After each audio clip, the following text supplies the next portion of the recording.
Entrevisté a un cantante muy famoso, de una banda muy famosa, de heavy metal argentina, una banda que he ido a ver 10.000 millones de veces. Estábamos hablando y yo le digo, qué lindo es no tener jefes, no tener que dar explicaciones, no tener que rendir cuentas, ¿no? Y él me mira muy sabiamente y me dijo, pero sí tenemos jefe. Y yo le entendí de inmediato lo que estaba diciendo. Nosotros trabajamos para un jefe, muchachos, y de alguna u otra forma, nosotros los que estamos acá enfermos de la cabeza, declarándole la guerra a los organismos supranacionales, a los agentes británicos como Amnistía Internacional, a toda la porquería que viene de afuera contra toda soberanía, decirnos cómo tenemos que vivir, cómo tenemos que expresarnos, hasta cómo tenemos que pensar, nosotros le declaramos la guerra como David se la declaró a Goliat. Y no le tenemos miedo a nada. ¿Por qué no le tenemos miedo a nada? Porque si Dios con nosotros, ¿quién contra nosotros, muchachos? Y vamos a hablar de Dios. Vamos.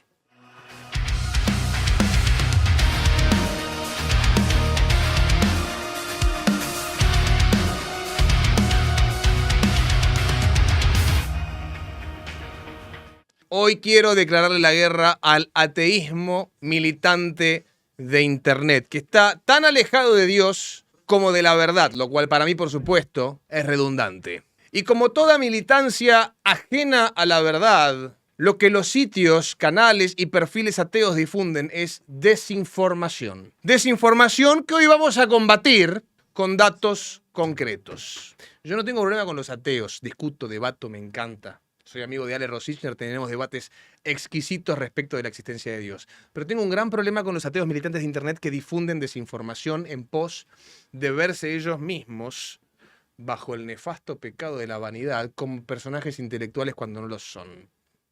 ¿Cuál es el mito ateo más popular que se ha difundido desde siempre?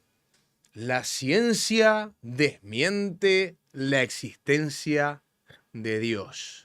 Y por ende, los científicos son todos ateos. Este mito está tan instalado en la cultura popular y hoy en día en Internet que lo primero que encontré cuando busqué información al respecto fue esta frase. Mira, ponémela ahí en línea. ¿Qué dice? Dice, aproximadamente el 7% de los científicos es creyente y el resto es agnóstico o ateo. El método científico, escuchen lo que dice la frase, no supone a ninguna deidad. Yo tengo que decir, sorprendente el dato, sacame eso. Muy específico, ¿no? Muy específico. ¿Cómo obtuvieron un dato tan específico? ¿Cómo obtuvieron este dato hablando de tan solo un 7% de los científicos? Digo, le preguntaron a cada científico del planeta, a todos los científicos del mundo, cuáles son sus creencias religiosas o posturas filosóficas y espirituales, y de esa forma obtuvieron esta cifra. Eso fue lo...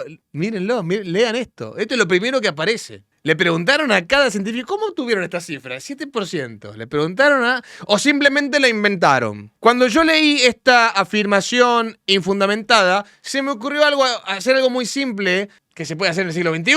¿No? Se me ocurrió hacer algo sumamente simple cuando yo vi esta afirmación infundamentada. Entonces, se me ocurrió calcular un porcentaje, pero sustentado en datos concretos que podamos realmente medir. ¿Qué hice entonces? Le pregunté a una inteligencia artificial que, basándose en fuentes oficiales y confiables, calculara el porcentaje de científicos creyentes tomando como parámetro a todos aquellos científicos que hayan sido galardonados con el premio Nobel.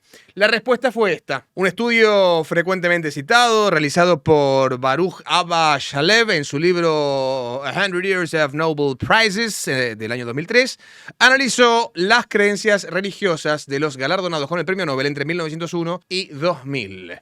Según este trabajo, aproximadamente, escuchen esto, el 89,6% de los laureados en todas las categorías, no solamente ciencias, se identificaron como creyentes, principalmente cristianos y judíos, mientras que el 10,4% solamente se declaró como ateo o agnóstico. En las categorías científicas, que es lo que acá importa, en las categorías científicas, física, química, fisiología o medicina como ejemplos, el porcentaje de creyentes sería superior al 91%, con los físicos mostrando el mayor porcentaje de creencia en la existencia de Dios. Solamente un 4,7% se identificó como ateo o agnóstico. Entonces, mi pregunta es, ¿de dónde sacaron el dato de que solo el 7% de la comunidad científica cree en Dios? Y profundizo más. ¿De dónde sacaron la idea de que la ciencia prueba que Dios no existe? Si es justamente la teoría sobre el inicio de la existencia del universo más aceptada por la comunidad científica al día de hoy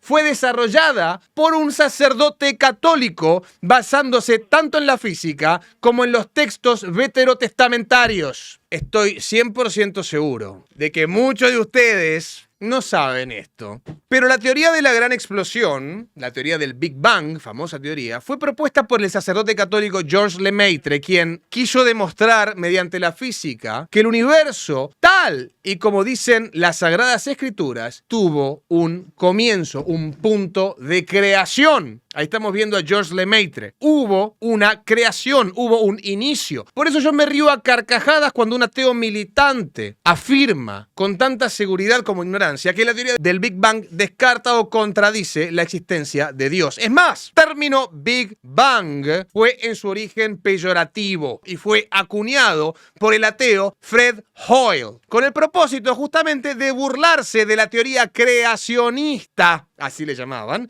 del padre Lemaitre, quien con sus cálculos y el paso del tiempo les fue cerrando la boca a todos. Ahí tenemos a Georges Lemaitre dándole cátedra sobre el origen del universo nada más y nada menos que al mismísimo Albert Einstein. Por si esto fuera poco, muchachos, esto es impresionante. En el año 2014 se tradujeron y analizaron los textos de un obispo medieval llamado Robert Grosseteste. Y se descubrió que este erudito de la orden franciscana, cuya teoría fue el primer intento de describir el Génesis bíblico usando las leyes de la física, había desarrollado una teoría increíblemente similar a la del Big Bang en el medioevo. Desde su punto de vista, este obispo franciscano, todo había empezado con luz y materia estallando hacia afuera desde el centro. Algunos le llaman a la visión de Grosseteste el Big Bang medieval. La realidad, señores y señoras, es que contrariamente a las prédicas de la militancia atea, quien pese a su ignorancia en materia de datos enarbola sin pudor la bandera del conocimiento, las creencias religiosas han sido históricamente una inspiración,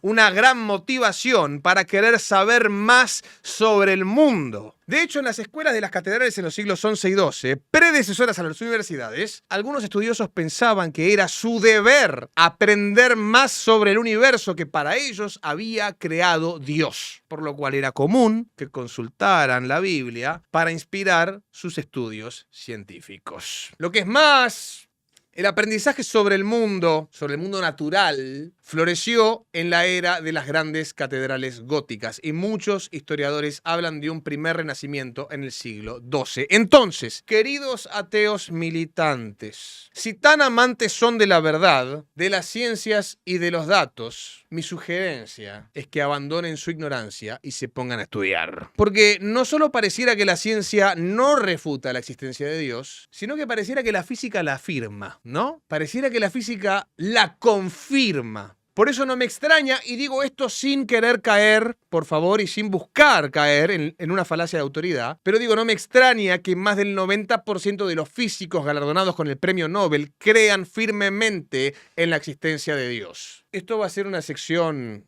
habitual en este programa y en la próxima edición de Te lo pido por Dios voy a derribar el mito que establece que los más grandes científicos de la historia han sido y son ateos. Siempre, por supuesto, con el fin de combatir la desinformación de las militancias fanatizadas.